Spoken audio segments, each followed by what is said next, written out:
That smell good.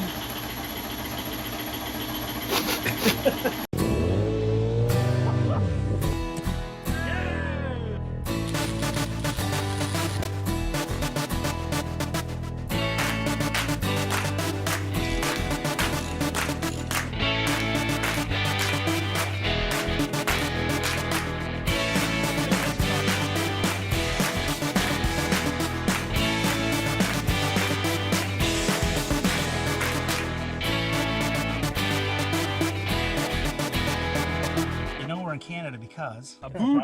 That's a boot. Sorry. Hey, good morning. Welcome back to Trail Trash Garage. Jeff, Colin behind the camera today. We're on the KZ440 project today. We're gonna work on the tank.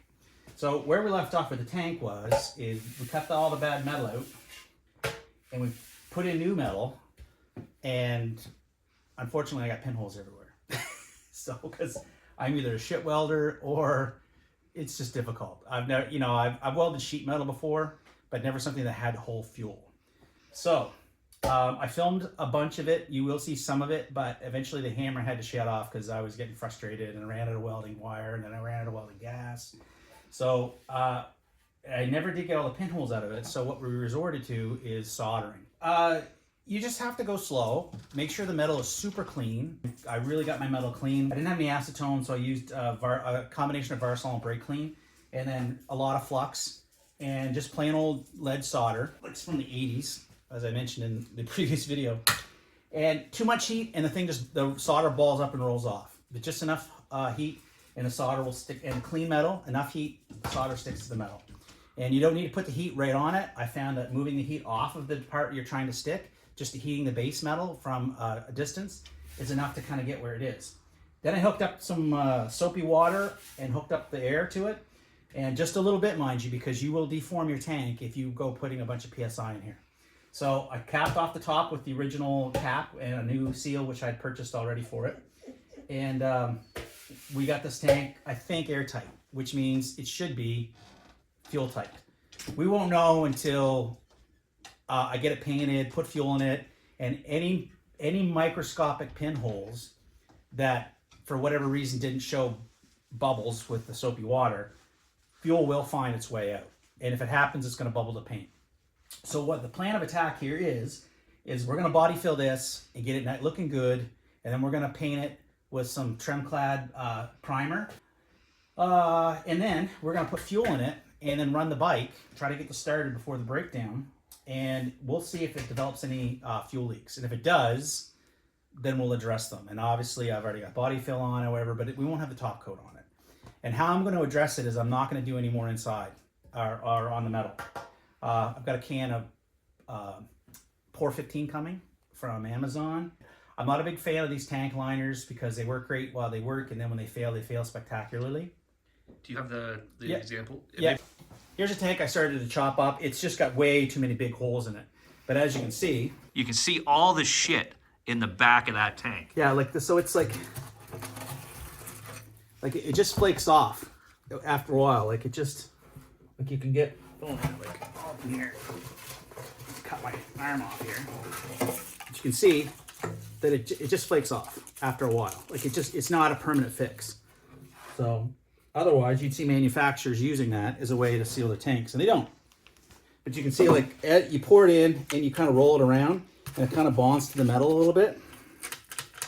But then, after a while, it does lift, and then it fails, and it gunks up your pet cock and all that good stuff.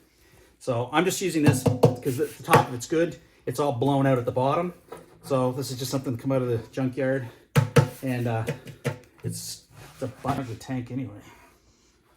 That's off of the later model XS400s, where they ditched the down tubes on the frame and the motor suspended. So it's like the XS400 we've got down behind the house there. It's just a later model into the 80s, and it was 80s ugly, and there's no way to get rid of it. It's just bad. So we're gonna get this off. We're gonna sand it. We're gonna get it cleaned up, wipe down, and we're gonna mix up some body filler. We're gonna get that on this tank. Ooh la la.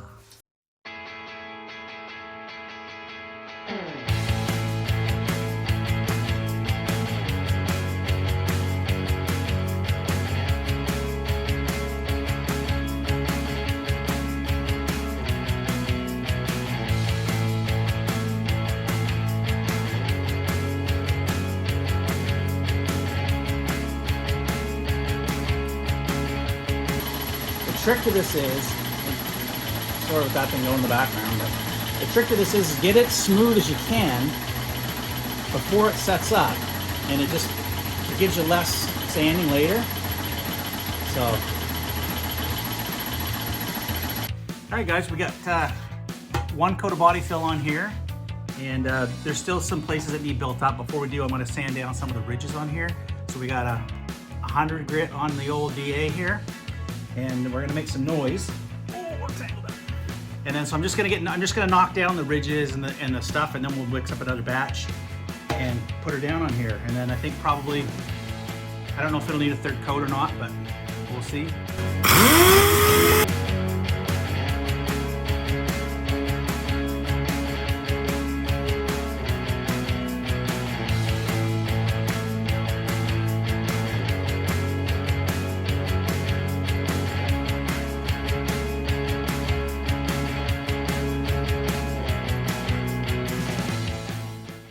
I've been working on the tank lately, and I just did, it's not done. It needs wet sanding.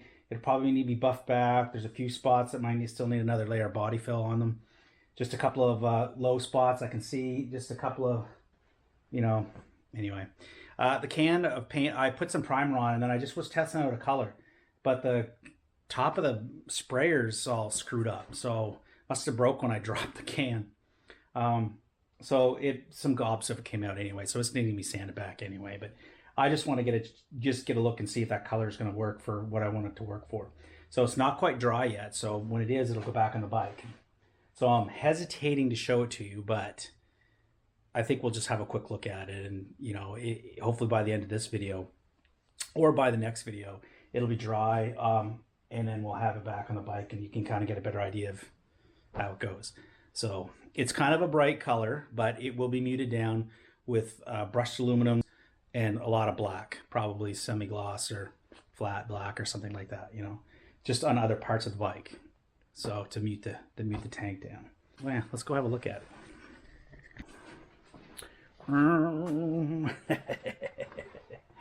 as you can see, that's the can. Like, I don't know what the hell happened there, but anyway. Yeah.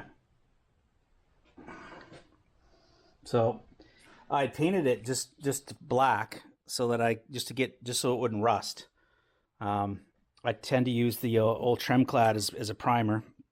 It works really good on bare metal, but I can see that until you get it a solid color, I don't know if you guys are going to be able to see it, but if I can get the light to shine in, there's just a couple ripples where like one layer of body fill got over the other layer, and yeah, you can't see.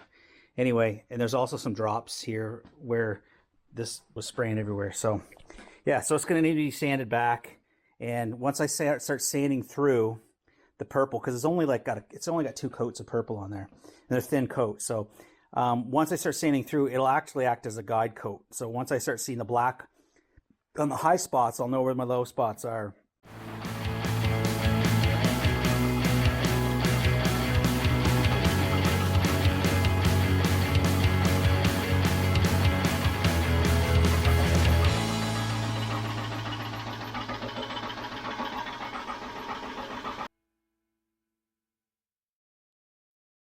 We're in Canada because a boot.